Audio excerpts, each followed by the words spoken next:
अगर बाइक की बात करें ना तो कार मांगना, और कंप्यूटर की बात करें तो लैपटॉप मांगना। लैपटॉप की मांगूंगा बेफिक्र। हाँ, फ्लैट की बात करें मकान मांगना। अबू मैं लिस्ट तो देकर आ गया हूँ, अच्छा और जैसा आपने कहा था मैंने वैसा ही सब कुछ बोला है।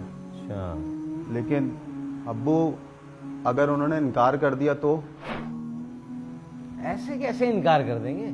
टेंशन लेने की जरूरत नहीं है, सर सलामत शेरे बहुत।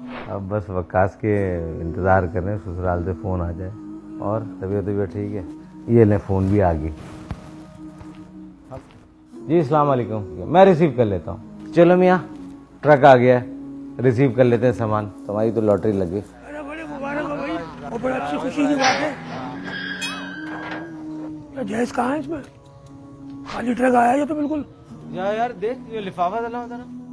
क्या लिफाफा है ये?